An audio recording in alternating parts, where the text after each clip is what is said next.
और अवधेश पुरी जी महाराज हमारे साथ जुड़ गए हैं और दिन भर आपको इस प्रकार दिखाते रहेंगे किस प्रकार सूर्य ग्रहण जैसा कि लग चुका है। महाराज आपके पास मैं आ रहा हूं और जाहिर सी बात है कि सवाल है सबके जहन में कि हिंदुस्तान में तो इस प्रकार का ना नजारा देखने को मिलेगा, ना ही बोल रहे हैं कि प्रभाव लगेगा, ना सूतक देखने को मिलेगा। तो किस प्रकार का प्रभाव देखने को मिलेगा हिंदुस्तान में और किस प्रकार से हमको प्रक्रिया को फॉलो करना है? जी मेरी आवाज आ रही है अब तक? जी जी, आवाज आ रही है। जी, ये बिल्कुल सही बात है कि भारतवर्ष में इसका प्रभाव नहीं है, क्योंकि जब देखने को नहीं मिल रहा है तो प्रभाव भी उसका नहीं होगा, ये ऊपरी तौर पर हम कह सकते हैं। लेकिन इसकी एक वास्तविकता ये भी है कि अगर सूर्य प्रभावित हो रहा है तो उसका कहीं न कहीं आंशिक प्रभाव पूरी धरती पर पड़ना है, क्योंकि भगवान सूर्य तो पूरी धरती से संबंधित हैं। तो अगर सूर्य का प्रकाश बाधित हो रहा है, भले ही भारत में नहीं हो रहा है, तो हमारे यहाँ कम प्रभाव होगा ये तो कहा जा सकता है, लेकिन बिल्कुल प्रभाव नहीं होगा इस घटना का, ये नहीं कहा जा सकता, क्योंकि भगवान सूर्य मन के देवता है, हमारे आत्मा के देवता है, चंद्रमा मन के देवता है। तो जब चंद्र ग्रहण होता है तो हमारे मन पर उसका बड़ा विपरीत प्रभाव पड़ता है, हमारे मन की जो शक्ति है वह क्षीण हो जाती है, कहीं ना कहीं एक नकारात्मकता हमारे मन में आती है। और जब चंद्र ग्रहण होता है तो इस धरती पर रहने वाले लोगों के अंदर, चाहे उसकी परछाई वहां दिखे या न दिखे, लेकिन कहीं ना कहीं आंशिक प्रभाव उसका रहता है। तो आत्मा पर उसका प्रभाव पड़ता है सूर्य ग्रहण का, तो कहीं ना कहीं लोगों को वो प्रभावित करेगा, लेकिन बहुत कम मात्रा में करेगा, ये माना जा सकता है। जी बिल्कुल अवधेश पुरी जी, महत्वपूर्ण बातें आपने बताई कि किस तरीके से हम लोगों पर, यानी कि जो हिंदुस्तानी हैं उन पर फर्क पड़ेगा, उतना नहीं लेकिन हाँ प्रभाव जरूर होगा। ठीक है, आप दोनों हमारे साथ बने रहिए। एक बार अपने दर्शकों को जो ऑस्ट्रेलिया से लाइव तस्वीरें आई हैं वो तस्वीरें दिखा देते हैं। आप देख सकते हैं अपनी टेलीविजन स्क्रीन पर, ऑस्ट्रेलिया में ये हाइब्रिड सूर्य ग्रहण नजर आ चुका है। 7:04 पर शुरू हुआ है। इसके अलावा कई और सारे देश हैं जहां पर सूर्य ग्रहण नजर आएगा। ये पहली तस्वीर ऑस्ट्रेलिया से सामने आई है और ऑस्ट्रेलिया में जब सूर्य ग्रहण सीधे तौर पर दिख रहा है, नजर आ रहा है, तो वहां पर अलग चीजें फॉलो की जा रही हैं, लेकिन इन सबके बीच में ये तस्वीरें जो सामने आई वो हमने दिखाई।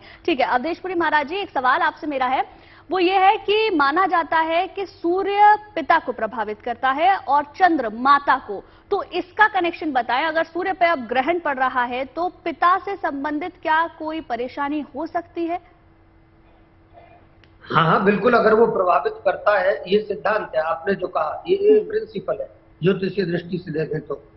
अब अगर वो पिता को प्रभावित करता है तो प्रभावित करता है, ये हमको मानना चाहिए। अब हमारे यहाँ फिर वही मेरा उत्तर है जो पहले कह रहा था, भारतवर्ष में इस समय उसका प्रभाव कम पड़ेगा, लेकिन प्रभाव पड़ेगा।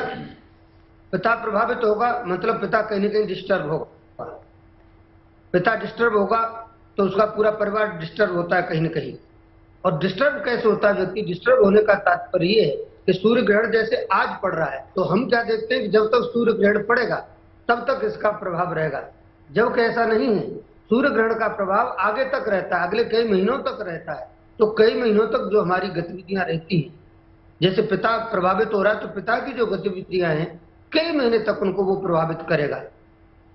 वो जो कार्य कर रहा है उसमें कहीं ना कहीं उसको नुकसान हो सकता है, उसको शारीरिक रूप से कहीं कोई व्याधा आ सकती है, जैसे एक्सीडेंट आदि हो जाते हैं लोगों को, स्वास्थ्य से संबंधित परेशानियां आ सकती हैं, मानसिक परेशानियां आ सकती हैं, उसके व्यवसाय से संबंधित परेशानियां उसको आ सकती है, नौकरी में है तो नौकरी से संबंधित परेशानियां उसको आ सकती है, कहीं न कहीं वो प्रभावित हो सकता है अपने जीवन में। उसकी जो क्रिएटिविटी है, उसकी जो एक क्रियाशीलता है, उस पर कहीं न कहीं एक नकारात्मक प्रभाव उसको देखने को मिल सकता है आगे के समय में। ये महाराज आपने कहा कि देखिए मन पर असर पड़ता है, मनो जो हमारी मनोदशा है या फिर कहें कि हमारा जो विवेक है उसमें असर देखने को मिलता है, तो इसका किस प्रकार से उपाय करें? क्या हम जब तब कर सकते हैं, तब का बोलते हैं बहुत प्रभाव होता है, तब के माध्यम से हमारी जो मनोदशा है उसको काफी हद तक ठीक किया जा सकता है? जी, आपने ये बहुत अच्छी बात कही। जब हम सूर्य ग्रहण की बात आज कर रहे हैं तो सूर्य ग्रहण के लिए हमें निश्चित रूप से भगवान सूर्य, जो कि हमको हमारे तन मन धन सबको प्रभावित करते हैं, मैं तो कहता हूं कि इस धरती के प्रत्यक्ष देवता है, आदिदेव हैं। आदिदेव की जब बात आती है तो आदिदेव में दो के देवताओं के नाम आते हैं। एक सबसे पहले भगवान सूर्य हैं और फिर भगवान शिव हैं। तो मैं ये कहूंगा कि दोनों ही इस धरती पर कल्याण करने के लिए हैं। भगवान शिव भी शम कल्याणम करोति इति शंकरः, जो कल्याण करते हैं हम सबका वो शिव हैं। और सूर्य भी हम सबका कल्याण करने के लिए हैं। इस धरती की आत्मा है, हम सबकी आत्मा है भगवान सूर्यदेव, और भगवान सूर्य के बिना इस धरती पर जीवन संभव नहीं है, ये हम सब जानते हैं। इसलिए सूर्य को प्रसन्न करने के लिए भगवान सूर्य की उपासना, भगवान सूर्य की आराधना। और उपासना कैसे करें, वो एक बहुत बड़ा व्यापक विषय है, लेकिन फिर भी संक्षिप्त में हम ये कह सकते हैं कि हम भगवान सूर्य को जल दें। ओम गृणे सूर्याय नमः, इस मंत्र के द्वारा हम भगवान सूर्य को जल दे सकते हैं। दूसरे मैं आपको बताऊंगा कि भगवान सूर्य से संबंधित कोई भी मंत्र है, ओम सूर्य आदित्य ओम, ओम सूर्य आदित्य श्री श्री, इस प्रकार से भी हम सूर्य मंत्र हैं, इनका हम जाप कर सकते हैं, लगातार जाप कर सकते हैं, एक बड़ी संख्या में जाप कर सकते हैं।